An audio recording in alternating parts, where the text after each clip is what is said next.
Morning, y'all. Today I'll be reviewing the Hot Summer's Night 5K, and I'm back down at the Riverfront Park, so let's get into it. Okay, Hot Summer Night 5K in Columbia. So this is the 25th year that the race happened, so I guess 25th anniversary. And as one of the original participants stated, this is possibly like the third oldest continuous race in Columbia. It happens down in the Shandon area of Columbia, so around the Divine Street area. It uses a part of other races that happen down there. So you're running around by Hand Middle School and you're going down two long side streets. But before I get further into the race, I should talk about packet pickup and all that stuff. So I did packet pickup at Strictly Running, got the shirt. This is a Hanes Nano, and got more information about a race that's in January. It's the Run with the Saints 5K. That is a race I've looked into in the past, but I had something going on that day, that's why I didn't sign up. But hopefully I'll sign up for it this January. Now, with the shirt, it being a Hanes Nano, I'm familiar with it now from the Guardians of the Night 5K. I do like the way it feels, soft and smooth, and it's a lot thinner than a normal shirt, so that's a good thing. The design looks okay, but it is hard to read in certain lighting.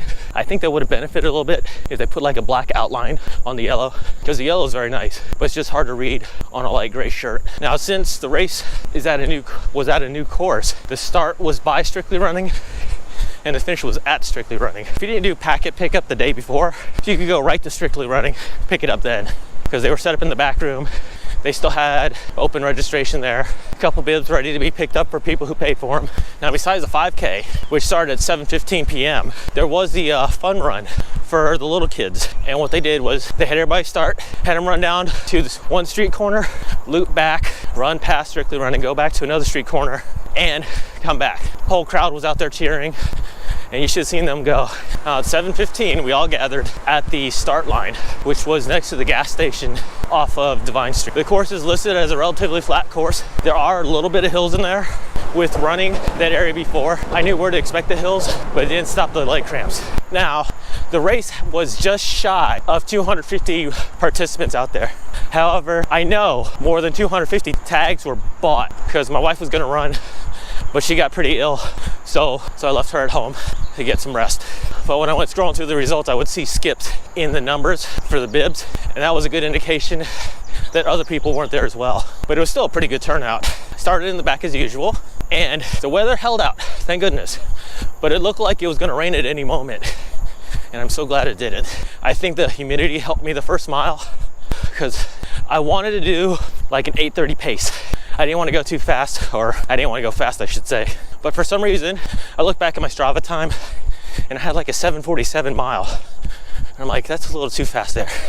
I didn't know it at the time, but it would explain a little bit. And that was flat ground.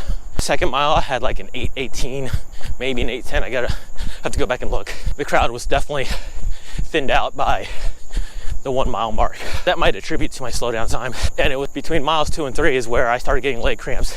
My thigh just tightened up. I've got to make sure I stay hydrated days before the race and the day of the race.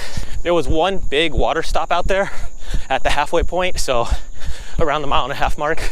And the reason I say big is because when you're running that road, if nobody's in front of you, you can see the water station. I had 2 volunteers out there constantly handing out water. They were like Johnny on the spot on that one. So I stopped there and get water. But then I went around the corner right there and I see the other water table set up. But I think that was to help the people who couldn't get to the first station, because you could see the second water station through the chain link fence in the corner. Because of how hot and humid it was out there, you definitely needed to get something from there. You didn't have to stop, but you could have grabbed your cup and just ran. After the water station, that's where I started feeling the little hills. I could see them. It's just they look big when you're there. But I cramped up 3 times between miles 2 and 3, and that gave me a 9-minute mile pace for that last mile. And for the final 1/10 of the race, it's almost a sprint to the finish line, because when you make the corner back onto Divine Street, you're right there by Strictly Running. You see the finish line, you hear people cheering you on, and you see people taking pictures. So you get that adrenaline and you got to push through. The after party festivities happened in the parking lot behind Strictly Running. PDQ had a nice spread. If you went to the Born in the USA 4-miler, they had a very similar setup to that. They had boxes of grilled chicken fried chicken, homemade lemonade. They had 3 types of cookies out there.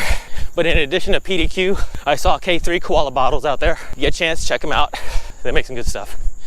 But in addition to PDQ's food, there was pizza out there. There was a nice fruit spread. And I was able to down some pineapple chunks. Don't get those at every race. When you do, I'm all over it. They had pitas and hummus set up as well. And 2 tables dedicated to water and Gatorade. And if you were of age, you also got a chance to get a beer. For the awards, the overall male, female got trophies. So in addition to overall male and female getting trophies, there were 2 door prizes handed out.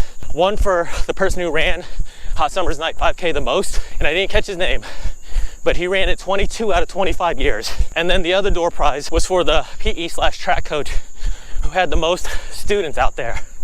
I stayed for the majority of the awards, saw Team Utopia South win some, saw Team RWB win, and of course saw the Columbia Running Club have a couple members in their win as well. All are great groups to check out. So I suggest you look them up online if you are not a part of any of them. One of the great things I love about running in this area, besides the numerous races, is you don't get judged if you're a slow runner or you're a walker at these things. A lot of people are out there to have fun. You got a couple people who are going to PR or try to PR out there the entire time. But like I said, I hang in the back and everybody was all happy and ready to go. If you were a part of the Columbia Running Club, this was like the second race of a double dipper. If you didn't know what a double dipper is, it's obviously you do 2 races. But the morning of that Saturday was the Sweet Baby O's 5K. So big kudos to those who did do the double dip there. Like a couple other races, if you plan on doing something like the Hot Summer Night 5K, this is one where you should start looking early. I signed up when it was $25 plus the t-shirt, but if you signed up in April, it would have been $15.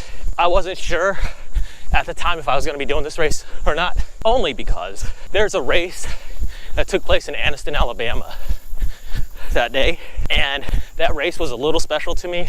I didn't do it, obviously, but it's now called the Woodstock 5K. When I first ran it, Midsummer's Morn 5K, and that was the first 5K I ever did. Not only was it the first 5K I ever did, it was also the one that got me the newspaper, because there's 8-year-old me with my picture. It says William Rowan finishes ...